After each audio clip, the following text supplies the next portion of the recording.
அழகின் தமிழ் மொழிக்குள் உங்களை வரவேற்கின்றேன்.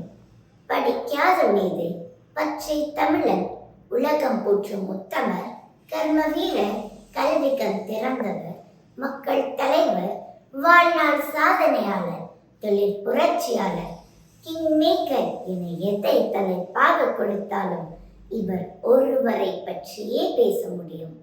அத்தனை பெயர்களுக்கும் ஒரே சொந்தக்காரர் ஒரு தமிழன் என்று மார்த்தட்டிக் கொள்வதில் பெருமையும் கர்வமும் அடைகின்றேன். கல்விக்கு ஒரு கலைமகள் மட்டும் போதாது என்று தலைமகனாக அவதரித்தவர் கல்வி சுடரொளி காமராஜர். கல்வி சுடரொளியா அல்லது கல்வி ஜுவாலையா? தனது 9 ஆண்டு ஆட்சி காலத்தில் இவர் உருவாக்கிய தொடக்க பள்ளிகளின் எண்ணிக்கை மட்டும் 29,000ஐயும் தாண்டி பிரகாசித்துக் கொண்டிருக்கின்றது. நமது திருச்செந்தூர் மண் புண்ணியம் பெற்ற பூமியாகும். கடற்கரை சுப்பனால் மட்டுமல்ல, காமராஜராலும் தான். ஆம், கல்வி சுடரொளியான இலவச கல்வி திட்டம் முதலாக திருச்செந்தூரில் தான் தொடங்கப்பட்டுள்ளது. காட்டூர் மாநாடில் பல அதிகாரிகளுக்கு மத்தியில் கல்வி ஆலோசனை திட்டம் வழங்க மேடை ஏறினார் காமராஜர். படிக்காத இவரால் என்ன ஆலோசனை வழங்க முடியும் என அதிகாரிகள் முழங்க, 5 பொறியியல் கல்லூரிகள் இருந்தால் 10 பாலிடெக்னிக் கல்லூரிகளாவது வேண்டும். 10 பாலிடெக்னிக் கல்லூரிகள் இருந்தால் 20 தொழில்துறை பயிற்சி மையங்களாவது வேண்டும் என்று அவரை எல்லோரும் குழப்பத்தில் பார்க்க, என்ன குழப்போங்கிறேன், 5 பொறியாளர் கீழே 10 பாலிடெக்னிக் படிச்சவனா அது வேலை செய்ய வேணாமா? 10 பாலிடெக்னிக் படிச்சவனுக்கு கீழே 20 தொழில்துறை பயிற்சி பெற்றவனா அது வேலை செய்ய வேணாமா?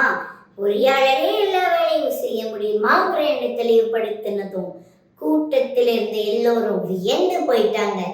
மிக குறுகிய ஆண்டுகளில் நிறைவான கல்வி சாதனைகள் பலவற்றை புரிந்து கல்வி வளர்ச்சி என்ற தேரில் பள்ளிக்கூடங்களை தோரணங்களாக கட்டி, மாணவர்களை சக்கரங்களாக மாட்டி, ஆசிரியர்களை அச்சாணியாக பூட்டி, ஞான சுடரொளியை இறைவனாக தேரில் அமர்த்தி உலக அளவில் திரும்பி பார்க்க செய்து வடம் பிடித்து இழுத்து வந்த தேரை தெருவில் விட்ட கதையாக இன்றைய கல்வி முறைகள் அறிவின் மூலம் நேர்மையை போதிக்காமல் வியாபாரமாக மாறிவிட்டதே.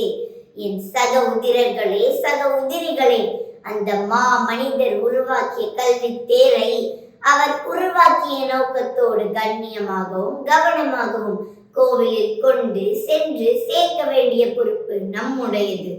சிவகாமி அம்மையாரின் கருவறை என்ற பல்கலைக்கழகத்திலேயே பட்டதாரி பட்டத்தை பெற்றுவிட்ட, இல்லை வென்றுவிட்ட தியாக செம்மலை பற்றி பேசுவதில் மகிழ்ச்சியுடன் விடை பெறுகின்றேன். நித்தம் புதுமை செய்வோம்.